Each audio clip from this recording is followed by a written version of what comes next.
महाराष्ट्रामध्ये तशा प्रकारची परिस्थिती आहे। मध्ये आम्हाला दर कॅबिनेटला आढावा पाण्याचा काय परिस्थिती मराठवाडा, विदर्भ, पश्चिम महाराष्ट्र, कोकण वगैरे सगळ्या भागामध्ये आणि उत्तर महाराष्ट्र अशी आहे ती सांगितली जाते आणि तशा पद्धतीनं आम्ही राज्याच्या प्रमुखांनी देवेंद्रजींनी आम्ही सगळ्यांनी सूचना दिलेल्या आहेत की पहिलं पाणी पिण्याच्या करता राखीव ठेवा आणि शिल्लक राहिलेलंच पाणी हे शेतीला देण्याचं काम करा। आम्हाला साधारण पुढच्या वर्षी जुलैपर्यंत एंडपर्यंत पाणी पुरेल अशा प्रकारचं पाणी राखीव ठेवायचं आहे आणि तसं जलसंपदा विभागाला स्पष्ट सूचना दीपक कपूर आणि त्यांच्या टीमला दिलेल्या आहेत। त्याच्यावर ते त्यांचं नियोजन करतायत।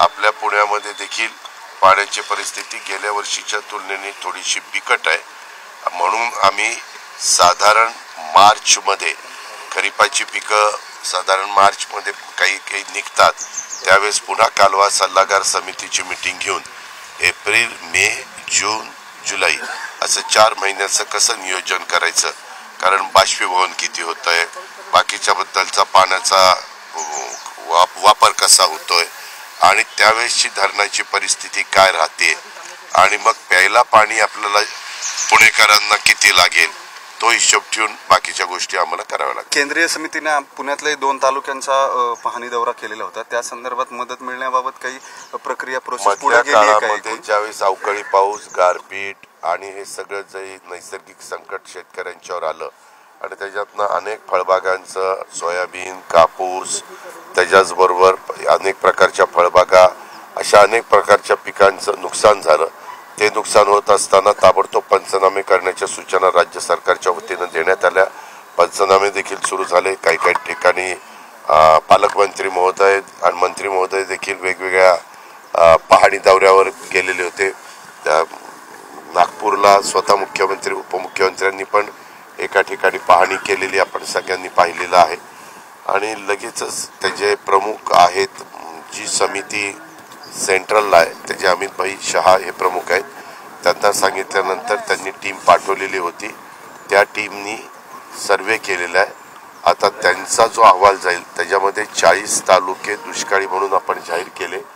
साधारण 2,500 कोटी रुपये त्या कामाच्या करता आपण मागितलेले आहेत आणि इतर ठिकाणी केंद्र सरकारने ज्या नॉर्म्स ठरवले त्या नॉर्म्समध्ये बाकीचा मंडळ बसली नाही आणि म्हणून मग आपण आपल्या आपत्ती व्यवस्थापन, मदत पुनर्वसन, विशेषतः मदत पुनर्वसन ह्या खात्याला सूचना दिल्या की बाबा तुम्ही पण बसा, एक कमिटी आहे त्याच्यामध्ये एक मदत पुनर्वसन मंत्री, कृषी मंत्री, महसूल मंत्री असे अनेक, ग्रामविकास मंत्री, जलसंधारण मंत्री असे मंत्रीगण आहेत आणि मग त्यांनी माझ्या माहितीप्रमाणे काहीतरी 1200 मंडळं निवडली आणि त्यांना पण केंद्र सरकारनं ज्या सवलती दिलेल्या आहेत तशाच प्रकारच्या सवलती राज्य सरकारने ह्या भागामध्ये देण्याचा निर्णय घेतलेला आहे। साखर कारखानदारी जी आहे त्याच्या बाबतीमध्ये कारखानदारांकडून ओरड होते, इथेनॉलच्या मुद्द्यावरती केंद्राची पॉलिसी जी आहे या पॉलिसी संदर्भात तुमचं केंद्रीय गृहमंत्र्यांशी त्यामध्ये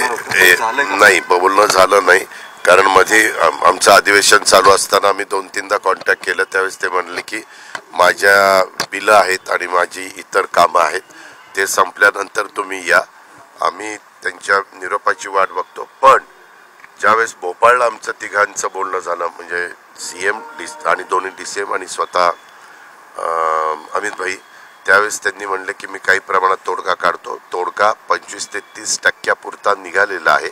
त्याच्यावर तुम्ही बातम्या पण लावल्या की इथेनॉलला पुन्हा परवानगी दिली, परंतु त्याच्यामध्ये त्यांनी साधारण किती टक्के, तर ज्यांनी 3 कोटी सिरप टू इथेनॉलचं करार केलेला होता ऑइल कंपन्यांशी, त्यांना आता आलेत 75 लाख ते 80 लाखापर्यंत, म्हणजे साधारण 25-30% चालय।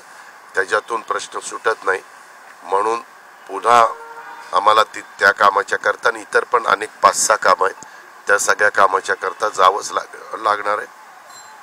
माझ्या माहितीप्रमाणे लवकरच तारीख मिळेल आणि तारीख मिळाल्यानंतर संध्याकाळी जाऊन आम्ही रात्री परत येऊ. दादा एबीपी माझा आणि सी वोटर कडून जो एक सर्वे करण्यात आलेला आहे राज्यभर लोकसभेच्या निवडणुकीच्या पार्श्वभूमीवर, त्याच्यामध्ये महाविकास आघाडीला जास्त सीटं मिळताना दिसत आहेत. त्याच्यामध्ये 26 ते 28 महाविकास आघाडी आणि भाजप 19 ते 21 अशा पद्धतीने तो सर्वे आहे. आपल्याला माहिती आहे या सर्वेला काही आधार नसतो.